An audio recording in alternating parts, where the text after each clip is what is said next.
이제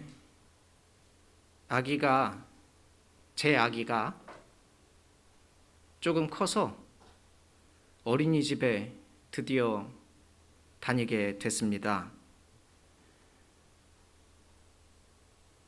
다행히도 잘 적응을 했는지 친한 친구들도 생기고 이것저것 배워오는 것도 있는 것 같습니다. 재미가 있는지 갔다 오면 얼굴이 싱글벙글이에요. 그런데 아침에 어린이집 차를 타고 갈 때마다 조금씩 실갱이를 하고는 합니다. 가만 보니까 이 녀석이 가기 싫은 게 아니에요. 어린이집 가면 재밌거든요. 거기 가서 놀고는 싶은데 문제는 엄마랑도 떨어지기가 싫은 거예요. 그래서 자꾸 엄마 손가락을 붙잡고 어린이집 차에 타라고, 빨리 엄마도 여기 타라고 그 손을 자꾸 끌어당깁니다. 같이 가자는 거죠. 어린이집에도 가고 싶고 또 엄마랑도 같이 있고 싶고. 비단 어린 아이들만의 이야기는 아닐 겁니다. 어른이 된 우리도 종종 그런 모습들을 가지고 살아갈 때가 있습니다. 특별히 믿음의 길을 걸어가야 하는 우리 그리스도인, 우리들도요, 여전히 세상의 것을 한 손에 쥐고 이것을 놓지 못하고 있는 거예요. 십자가의 길을 가야 하는 사람들인 우리들이 이 한쪽 어깨에 십자가를 메고 내 길 걸어가는 듯하지만 여전히 이쪽 손에는 세상을 쥐고서 그것을 놓지 못해서 앞으로 가지 못하고 제자리에만 서 있는 것이지요. 우리들만 그러는 것은 아닙니다. 예수님의 제자들도 예루살렘을 향해 예수님과 함께 걸어가는 제자들도 크게 다르지가 않았어요. 예수님께서 예루살렘으로 가는 길에 한 번, 두 번 이야기한 것이 아니었습니다. 여러 번에 걸쳐서 이제 내가 예루살렘에 들어가게 되면 일단 붙잡히게 될 거고, 그 다음에는 고난을 받게 될 거고, 수치심을 당하게 될 거고, 끝내는 죽임을 당할 것이라고 그렇게 말씀을 하셨는데도 제자들은 그런 예수님을 뒤따라가면서 누가 더 높은 자리를 차지할 것인지 이것을 놓고 다툼을 하고 있었어요. 예루살렘을 향해 올라가는 제자들의 그 마음 속에 십자가는 없었습니다. 그들의 마음에는 여전히 누가 높은 자리를 차지하게 될까, 이런 이기적인 마음만 가득 들어차 있었던 것입니다. 자신의 욕망이나 욕심, 자리에 대한 높이 올라가고 싶은 그런 마음, 이런 것들을 버리지 못한 채, 끝까지 버리지 못한 채 이쪽 손에 그것을 쥐고 예수님을 따라다녔던 거지요. 그래서 그랬나요? 예루살렘에 다다랐을 때 제자들은 잔뜩 신이 났습니다. 그래서 모두 자기 겉옷을 벗어서 예수님이 걸어가는 길 위에 깔아놓기 시작했습니다. 몇 년을 따라다니면서도 이런 적이 한 번도 없었어요. 왜 그랬는고 하니 이 수많은 사람들의 함성과 이 환대해주는 모습을 보니 가만 보니까 진짜로 잘하면 예수님이 왕이 될 수도 있겠다, 이런 생각이 들었던 겁니다. 누가 더 높을런지 누가 더 낮을런지는 몰라도 그래도 적어도 예수님과 함께 다녔던 우리 모두가 그래도 크게 한 자리씩은 나눠 먹을 수 있을지도 모른다는 그런 기대감이 생겼던 거예요. 예수님을 수년 동안 따라다녔던 제자들이 이 정도인데 여러분, 멀리서 지켜보던 사람들은 어떻겠습니까? 오늘 본문에 나오는 호산나를 외치는 사람들 역시 한 손에는 여전히 이 세상적인 것들을 손에 꽉 쥐고 있었던 사람들입니다. 그들의 입술에서 외쳐지는 호산나, 이 외침과는 상관없이 여전히 세상의 것들을 손에 움켜쥐고 놓치기 싫어서 거기에 발을 담그고 살아가는 사람들이었던 것이지요. 오늘 우리가 읽은 본문은 예수님이 어린 나귀를 타시고 예루살렘으로 들어가시는 장면을 묘사하고 있습니다. 예수님이 예루살렘에 들어가실 때 엄청나게 많은 사람들이 몰려 나와서 호산나를 외치고 예수님을 맞이했어요. 호산나, 그 뜻은 우리를 구원하소서라는 뜻이에요. 이 사람들은 분명 자기들이 그동안 그렇게 오랫동안 기다려왔던 메시아, 그 메시아가 드디어 나타났다고 생각을 했습니다. 그래서 예수님을 메시아로 맞아들이면서 우리를 구원하소서, 호산나, 이것을 외쳤던 거예요. 그런데 오늘 우리가 읽은 본문 그 뒤에 조금만 뒤로 넘어가 보면 이 사람들이 왜 예수님을 메시아로 맞아들였는지에 대해서 중요한 이야기, 힌트가 들어 있습니다. 제가 읽어드릴 거예요. 18절인데요. 이렇게 많은 사람들이 예수님을 맞으러 나온 것은 다름 아닌 예수께서 이런 표적을 행했기 때문이라고 성경은 이야기하고 있습니다. 이런 표적이 뭐냐 하면요, 그 중에 일부는 직접 보고 일부는 들었던 그 표적이 뭐냐 하면 예수님이 예루살렘으로 오시기 전에 죽었던 나사로를 살리신 일이 있었습니다. 예수님이 이 예루살렘에 들어가시기 불과 며칠 전에 있었던 일이었어요. 죽은 지 사흘이나 지나 무덤에 묻혀있던 나사로를 예수님께서 턱 하고 살려내신 것입니다. 그 이야기가 기록되어 있는 요한복음 11장을 살펴보면요, 예수님께서 죽은 나사로를 살려낸 그 다음에 그 광경을 본 수많은 사람들이 예수님을 믿게 되었다고 기록하고 있습니다. 그런데 이 죽은 나사로를 살린 이 현장에서 이 놀라운 일을 본 사람들 중에 일부겠지요. 그 몇 명이 잽싸게 바리새인들에게로 달려가서 예수님이 하신 일, 그러니까 죽은 사람을 살렸던 그 일과 또 그로 인해서 많은 사람들이 예수님을 믿고 따르게 되었다, 추종하게 되었다, 이런 이야기를 전달하게 되었습니다.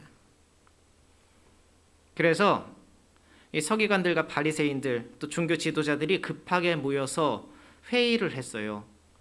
뭐 일종의 비상대책 회의 같은 그런 회의를 한 것입니다. 그들의 회의는 결론이 이겁니다. 이대로 두면 더 많은 사람들이 예수님을 추종하게 될 거고 큰 세력, 큰 무리가 될 거예요. 그렇게 되면 혹시나 예수님이 다른 마음 먹고 그 군중들 데리고 어떤 민중 봉기를 일으킬 수도 있는데, 만약에 진짜로 그렇게 된다면 로마가 우리 민족을 가만두지 않을 것이다. 이 민중 봉기를 이유로 로마가 군대를 이끌고 와서 우리 민족들을 괴롭히고 힘들게 할 것이다. 우리 땅을 점령할 것이다. 그런 이야기들이 오고 가면서 결국에는 그러니까 우리 민족이 그런 위험에 빠지지 않도록, 우리 민족이 죽을 위험에 처하지 않기 위해서는 저 예수라는 작자를 잡아다가 죽여야 한다. 그것이 우리 민족이 살아남을 수 있는 방법이다. 이렇게 결론을 내렸습니다. 그때부터는 이제 예수님을 죽일 모의, 그것을 하게 된 것이지요. 예수님을 죽이지 않으면 밀란이 일어나서 우리 민족의 큰 어려움을 겪게 될지도 모른다는 그 위기감을 가질 만큼 당시 예수님의 인기는 하늘 높은 줄 모르고 계속 치솟고 있었던 거예요.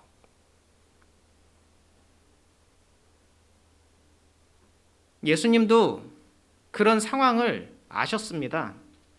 그래서 예수님께서는 자신을 드러내지 않기 위해서 얼마 동안 사람들하고 거리를 두었어요. 거리두기, 일종의 거리두기를 한 것이지요. 사람들을 피해 다녔습니다. 예수님이 자신을 따르는 무리가 많아지고 인기가 막 치솟아 올라갈 때에 사람들의 시선을 피해서 돌아다녔다라는 것은 이 사람들, 종교 지도자들, 바리새인들, 서기관들이 걱정하는 것처럼 그 인기를 등에 업고 그 사람들이 염려하는 그런 일들을 하지 않겠다라는 거거든요. 나를 따르는 그 무리들을 이용해서 어떤 무장 봉기를 일으키지 않겠다라는 메시지고 선언이지요. 예수님이 원래부터 갖고 계신 마음이 그것이었습니다. 예수님이 만약에 이 사람들의 인기에 편승해서 민중 봉기를 일으키거나 혹은 권력을 잡기 위해서 반란을 꾀하려 하셨다면 더 좋은 기회들도 많았지요. 실질적으로 있었지요.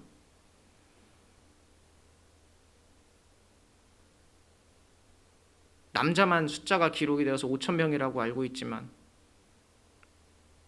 그 수천 명의 사람들, 떡 5개, 물고기 2마리로 그 수천 명의 사람들을 먹였습니다. 그리고 그 다른 복음서의 말씀을 보면 그 기적을 체험하고 나서 이 사람들이 예수님의 의도와는 상관없이 자기들이 배부르게 먹었잖아요. 예수님을 자기들의 왕으로 삼으려고 실제로 그랬습니다. 떡 5개와 물고기 2마리로 수천 명의 사람을 배불리 먹일 수 있을 정도의 능력을 가진 사람이라면 자기들의 먹고 사는 모든 문제를 해결해 줄 수 있을 것이라고 생각했기 때문이지요. 만약 그때 예수님께서 조용히 피신하지 않으셨다면 어쩌면 정말 거기에 있는 사람들이 예수님을 왕으로 추대하려고 했을 것이고 봉기를 일으켰을지도 모릅니다. 그때에 만일 예수님이 정치적인 어떤 야욕이 있었다면 못 이기는 척, 명분도 있잖아요. 사람들이 등을 떠미니까 명분도 있어요. 못 이기는 척 사람들의 요구를 들어주시면 자연스럽게 예수님은 권력의 핵심이 될 수도 있었습니다. 그런데 예수님은 그런 권력들에 대한 요구를 모두 거절하셨지요. 그것은 그 길이 예수님이 원래 가려고 했던 그 길이 아니기 때문이에요.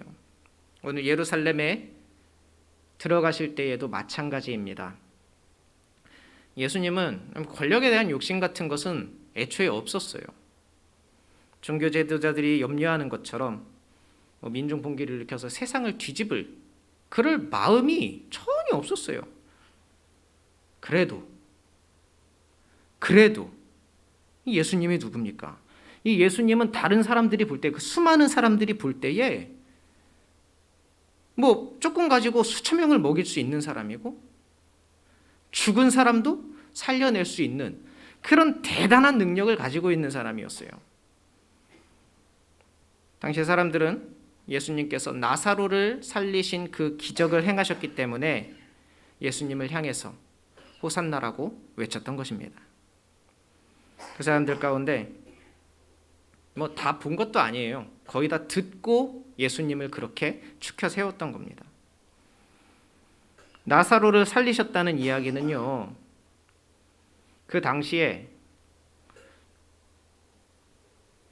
예루살렘을 비롯한 온 동네에 가장 핫한 뉴스 중에 하나였어요. 당시 사람들에게 나사로를 살리신 예수님은요, 놀라운 기적을 직접 몸으로, 그것도 사람들 다 보는 앞에서 행하신 그런 스타였습니다. 슈퍼스타였어요. 슈퍼스타. 기적을 행하는 사람이니까. 그냥 손가락에 쥐고 있는 카드나 동전 마술 같은 것만 해도 사람들이 얼마나 좋아하는데요. 죽은 사람을 살렸어요.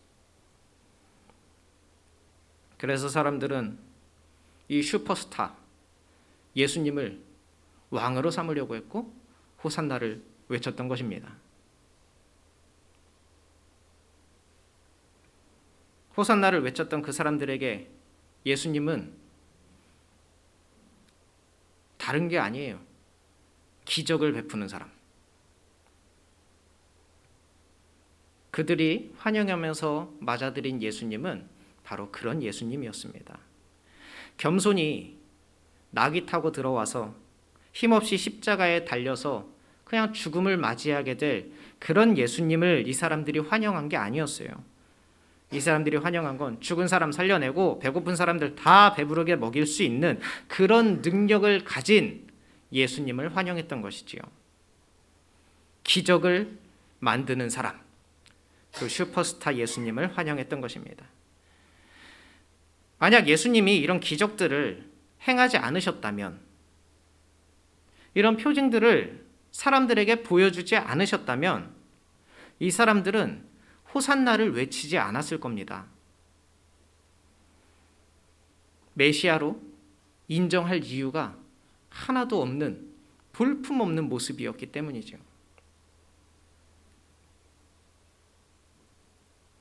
그런데 여러분, 어쩌면 오늘 우리들도 예수님을 그렇게 생각하고 있는지 모르겠습니다.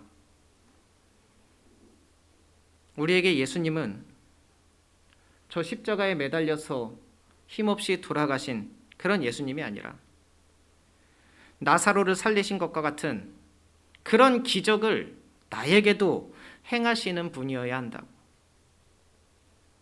그렇게 예수님을 믿고 있는 것은 아닌지 우리들의 신앙을 한번 점검하고 돌아봐야 합니다.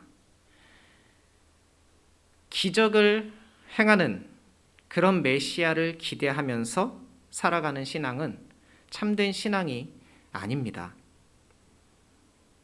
그렇다고 예수님이 기적을 행하지 못하는 건 아니에요. 예수님은 기적을 행하는 분이 맞지요. 나사로를 살리신 것도 분명한 사실이고요. 떡 5개와 물고기 2마리를 가지고 수천 명의 사람을 배불리 먹이신 것도 맞습니다. 예수님은 충분히 기적을 행하실 수 있는 분이고 실제로 그 기적을 많이 행하셨어요. 그건 맞아요. 그런데 여러분, 예수님이 행하신 그 기적이 우리를 구원하는 것은 아니라는 거예요. 예수님이 나사로를 살리셨기 때문에 그래서 내가 영원한 생명을 얻게 된 것이 아니라고요. 그건 그 일이고, 우리가 예수님을 믿을 때 슈퍼스타, 그러니까 기적을 만드는 사람, 이것을 기대한다면 우리 신앙에 엄청난 왜곡이 일어나게 될 것입니다. 내 죄를 용서하시기 위해서 고난을 받으시고 나 때문에 십자가 위에서 돌아가신 예수님, 그것보다는 그냥 내 병 치료해주는, 내가 가지고 있는 문제를 해결해주는 그런 기적의 예수님을 우리들이 믿고 따르는 거기 때문이에요. 그런 슈퍼스타, 기적을 만드는 예수님을 바라보고 그런 예수님을 믿고 산다면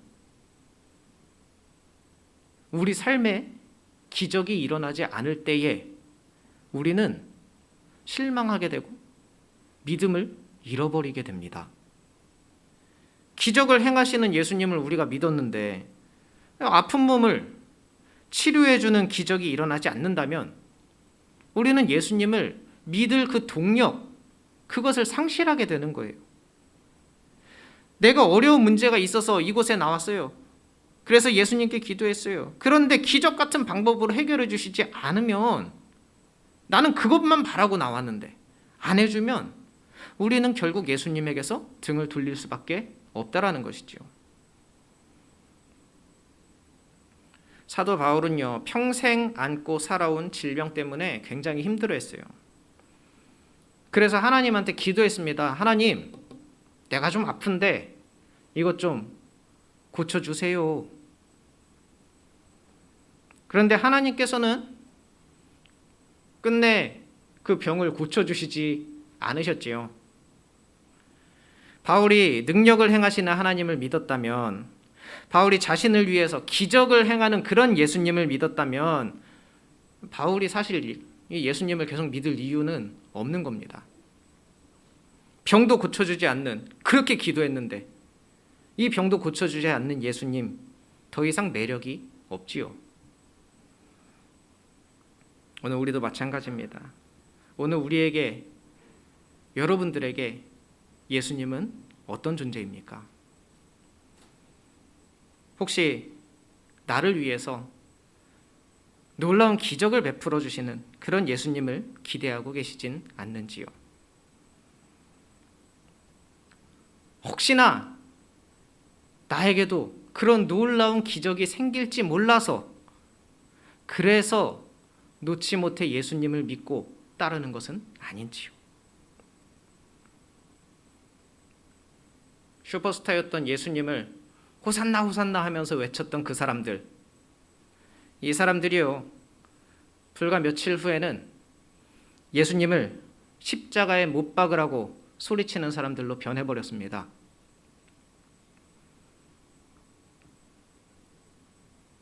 예수님을 열렬히도 환영했었는데, 나를 구원하소서 최고의 존경을 다 표했었는데, 그 무리들이 강도는 놓아주고 저 사람이나 잡아서 십자가에 못 박으라고 사람들은 외쳐대기 시작했습니다.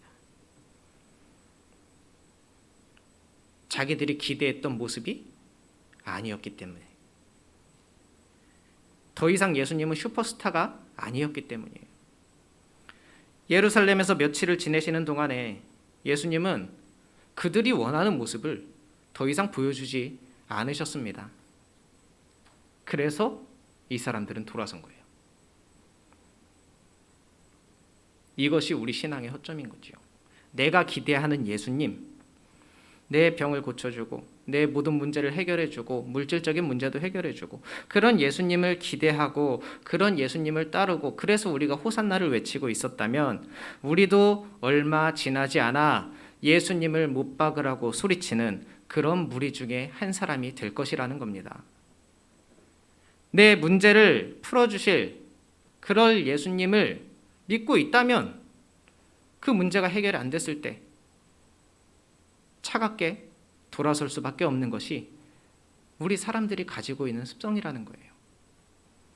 여러분, 이것을 기억해야 합니다. 예수님이 예루살렘으로 들어가신 것은요, 기적 행해서 사람들한테 보여주려고 들어간 것이 아니었습니다.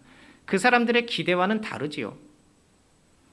예수님이 나귀 새끼를 타고 예루살렘에 들어가신 이유가 무슨 사람들한테 인기나 좀 끌어보겠다고 간 것이 아니에요. 예수님은 겸손하시기 때문에 나귀를 타셨던 것이고, 인류를 구원하실 그 하나님의 뜻을 이루기 위해서 그 길을 묵묵히 걸어갔고 십자가를 지셨던 것입니다. 그래서 이윽고 십자가 위에서 죽으심으로 우리의 생명을 건져주셨고, 우리에게 영원한 나라를 기업으로 받게 하셨습니다. 우리가 예수를 믿고 따르는 이유는 바로 이것이어야지요.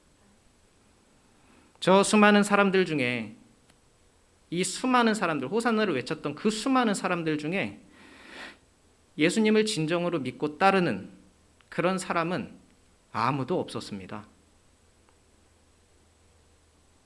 모두가 예수를 못 박으라고 외치던 그날, 여러분, 그 무리들 중 하나가 어쩌면 우리의 모습일 수도 있는 것이지요.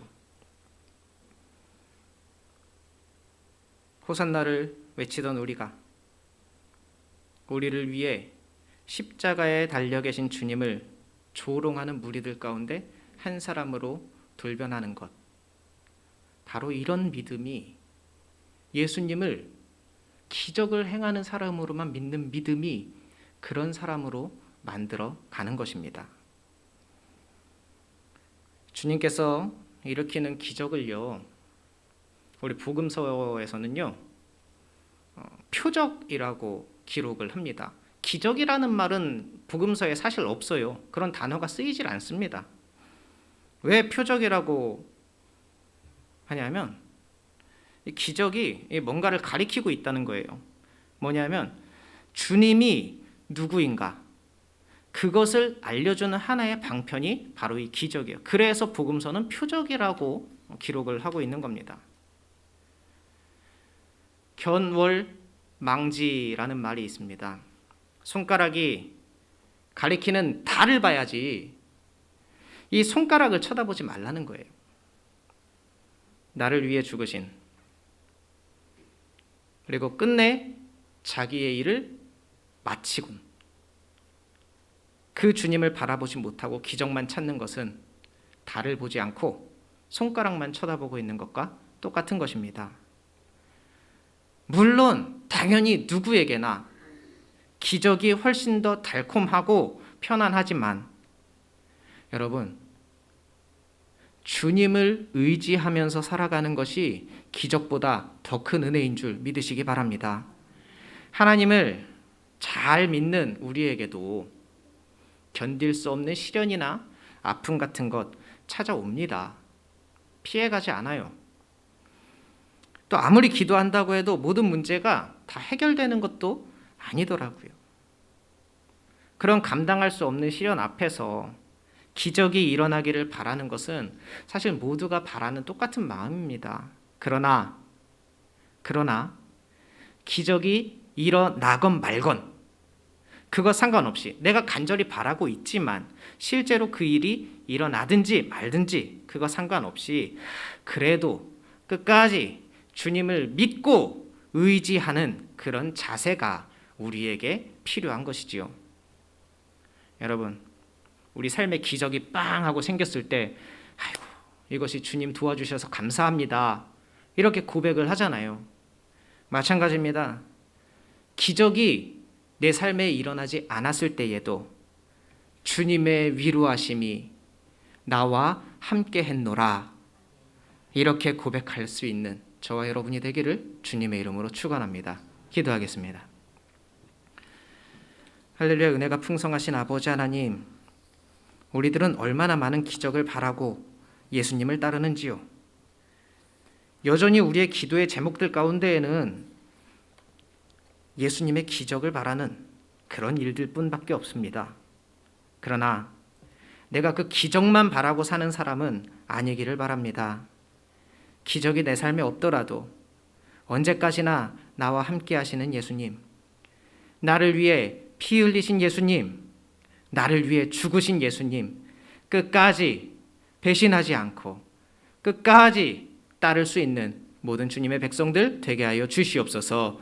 베풀어 주신 모든 은혜 감사드리며 예수님의 이름으로 기도드리옵나이다. 아멘.